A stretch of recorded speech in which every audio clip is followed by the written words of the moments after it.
semuanya ada dua golongan. Muslimat jaga pada hari ini. Masalah susuan ni banyak. Contoh, baru-baru ni hamba kuliah, bila mana hamba balik tuan-tuan, satu laki-laki telefon. Hamba tak jawab selalu sebab masalah dia payah. Dia kata, "Ustaz, ni laki-laki dah, biru laki-laki." Dia kata, "Ustaz, sebelum saya menikah, saya pernah ambil seorang anak angkat lelaki. Dia jaga-jaga pelihara budak ni sampai budak ni berumur 5 tahun. Satu masalah. Masalah yang kedua, maka sampailah jodoh dia bernikah dengan seorang perempuan. Maka dah timbul masalah sebab perempuan ni tak sempat menyusu budak ni dah, sebab dah berumur 5 tahun. Masalah ni tuan-tuan tak berat lagi." Dia kata, "Ustaz, sekarang ni isteri beliau sedang mengandung. Baru-baru ni pergi scan, insya-Allah akan melahirkan anak perempuan. Kalau beranak anak perempuan lagi bermasalah. Sebab nak besarkan dua beradik ni, hal keadaan mereka bukan mahram. Nak jadikan mereka mahram, tunggu sampai habis rancangan." Dah ni rekod ni masuk TV ni. Allah Akbar, habis dua dah. Jadi semua ini dibincangkan dalam masalah susuan dua. Yang ketiga, mahram juga mahram dengan sebab nikah. Artinya bila mana berlaku saja akad nikah, maka 4 golongan ni boleh menjadi mahram. Maka 7 tambah 2 9, 9 tambah 4 13 golongan yang dikatakan mahram. Baik, kita masuk golongan yang pertama, mahram dengan sebab nasab. Bismillahirrahmanirrahim. Tengok pelan-pelan. Ali wakil bagi laki-laki, Siti wakil bagi perempuan. Contoh, bermula mahram dengan sebab nasab. Yang pertama sekali bagi laki-laki, bermula ibunya dan ke atas. Bermakna laki lawan dia perempuan lah, betul tak? Mahram. Kalau bagi perempuan, bermula bapanya dan ke atas. Bermakna yang pertama bapa dan ke atas. Apa makna dan ke atas? Bapa bagi bapa, datuk. Bapa bagi datuk, tok yang. Bapa bagi tok yang, tok nyut. Allah. Bapa bagi tok nyut, salin, oneng-oneng. Allahu Akbar. Bapa bagi oneng-oneng, hantar-hantar. Bapa bagi hantar-hantar, wallahu a'lam. Hamba mengaji takat tu je dah.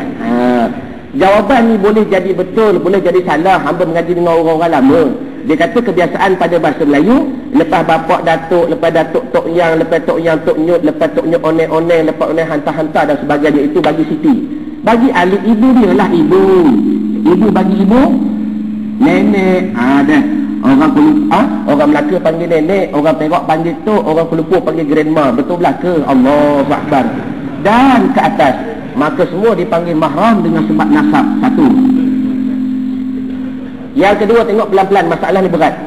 Yang kedua, bila mana tuan-tuan congak golongan ke atas, tiap-tiap satu stage, satu tangga, buka juga ke kiri dan ke kanan. Apa makna dia? Bapa kita ada adik-beradik tak? Ada. Adik-beradik bapa semua mahram. Satu. Ibu kita ada adik-beradik tak? Semua adik-beradik ibu mahram. Dua. Datuk kita ada adik-beradik tak? Ada. Nenek kita ada adik-beradik tak?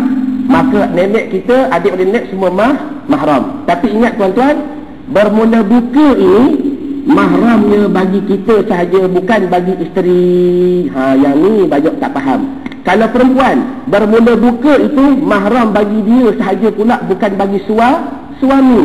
Contoh, ni Siti tuan-tuan. Atas Siti ada seorang bapa dia dah. Kemudian kalau kita buka, bapa dia ni ada seorang adik perempuan. Betul? Maka Siti akan panggil makcik. Makcik ni makcik kepada Siti. Bila mana takdir kata suami bagi Siti besok balik kampung, boleh tak suami Siti bersalam dengan makcik bagi Siti ni? Boleh ke? Tak boleh. Apanya boleh lah kalau berlapik. Allah Akbar. Dah. Jadi hari ini kesimpulannya, kita mengaji masalah mahram bukan nak larang orang bersalam, nak suruh lagi bersalam. Sebab bersalam ni sunnah daripada Rasulullah SAW. Banyak fadilat, banyak kelebihan. Ya, tapi bersalam dengan agama, bersalam dengan hukum syarak dan sebagainya. Dah. Tapi bermakna kalau tak berlapik tak boleh bersalam lah. Tapi kita maklum kalau bersalam bermakna boleh berlapik. Dua dah. Jadi kesimpulan, kalau naik ke atas, buka ke kiri dan kanan, buka itu untuk kita sahaja, bukan untuk suami dan isteri. Dua. Yang ketiga, yang ni kaedah, tengok pelan-pelan. Bila mana tuan-tuan tolak ke atas, buka ke kiri dan ke kanan, maka di atas tiap-tiap tangga tadi matilah mahram pada huruf T. Dengar kaedah, bukan ta tu kita teramli. Dah? Matilah mahram pada huruf T. Maknanya, kalau daripada T itu terbukanya pecahan, bermula buka ini bukan mahram. Contoh. Nama tuan siapa? Roslan, dah? Roslan ada ibu tak? Siapa nama ibu? Rokiah. Tengok pelan-pelan tuan-tuan. Baik. Kita buka bagi Rokiah ni, buka kiri kanan. Rokiah ni ada adik-beradik perempuan tak? Siapa nama dia? Zainab. Zainah, dah? Zainah ni mak saudara bagi Roslan tak? Maka ini T bagi Roslan. Maka semua ni kiri kanan mahram. Tiba-tiba Zainah bernikah dengan seorang lelaki, dapat seorang anak bernama Aminah. Contoh, dah? Aminah dengan Roslan, apa hubungan dia? Sepupu. Soalan kedua paling mudah. Aminah dengan Roslan boleh menikah tak? Allah, tuan-tuan, ni benda tak nampak di pagi raya, kita duduk salam belaka, tapi tak kenal mana mahram, mana bukan mahram. Kaedah, bila mana orang itu kita boleh bernikah, maka dia itu bukan mahram. Jelas? Habis. Ini tangga yang pertama. Naik tangga yang kedua, begitu juga. Ibu bagi Raqiah, siapa nama? Ya? Teh. Baik. Teh ini nenek bagi Roslan, betul? Mahram. Buka ke kiri kanan. Siapa adik-beradik Teh?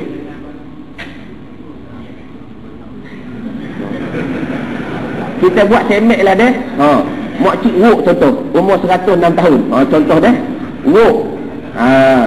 Wok ini adik-beradik dengan Teh. Bermakna Roslan akan panggil nenek saudara. Maka ini T tangga yang kedua. Jaga. Bila mana Wok bernikah dengan seorang lelaki, dapat seorang anak bernama Aisyah. Dalam segi bahasa, Roslan akan panggil Aisyah mak saudara tak? Dia panggil mak saudara sepupu. Kerana apa? Kalau Aisyah bernikah pula, dapat anak bernama Fatimah, bermakna Fatimah akan jadi dua pupu. Sepupu boleh menikah, dua pupu lagi boleh. Satu. Tangga yang atas, bila mana terpecah dari T, Roslan boleh bernikah dengan Aisyah tak? Roslan boleh menikah dengan Aisyah tak? Boleh. Ni hamba nak bagi gambaran. Ni T tadi. Kalau terpecah daripada T, bermula pecahan ini bukan mahram. Faham mana ibarat? Habis yang pertama. Golongan yang kedua, yang dikatakan mahram dengan sebab nasab, keturunan, darah daging, mana dia? Bermula anak-anak kita dan ke bawah, turun pula. Mana dia? Anak. Anak bagi anak, cucu. Anak bagi cucu, cicit. Anak bagi cicit, piut. Anak bagi piut, jamut. Anak bagi jamut, capa. Anak bagi capa, lamba. Anak bagi lamba, wallahu a'lam. Hamba mengaji takat tu dah. Maaf, hamba boleh cerita bukan hamba reti tak, mujuh hamba mengaji. Kalau hamba tak mengaji, hamba lagi jahil daripada tuan-tuan. Allahu akbar. Habis. Turun ke bawah. Bermula mahram yang kedua, anak-anak kita dan ke bawah, mana dia? Anak bagi anak, cucu, cicit, piut, gamit, capa, lamba dan ke bawah. Maka semuanya itu mahram dua. Yang ketiga, yang ni jaga. Nampak mudah tapi pengalaman hamba payah. Nampak mudah. Yang ketiga, mahram juga mahram dengan sebab nasab, mana dia? Yakni adik-beradik saling. Adik-beradik tuan-tuan ada 3 golongan. Pertama, adik-beradik seibu dan sebapa. Bermakna satu pak, satu mak. Yang ni mudah faham. Contoh, satu laki-laki bernikah dengan seorang perempuan, kemudian perempuan tu memberanakkan 5 beradik. Kelima-lima tu dipanggil adik-beradik seibu dan sebapa satu. Yang kedua, adik-beradik juga tapi dipanggil adik-beradik seibu. Satu mak, lain pak. Contoh begini. Satu laki-laki bernikah dengan seorang perempuan, contoh dah. Kemudian perempuan tu beranak, dapatlah hamba nama Wan. Setelah mak beranak, tiba-tiba ayah mati. Hamba nak tanya tuan-tuan soalan fardu ain. Setelah ayah hamba mati, Edah tu apa makna dia? Satu waktu kelepasan yang boleh mengesahkan mak hamba menikah dengan suami lain. Setelah ayah mati, edah mak hamba berapa bulan?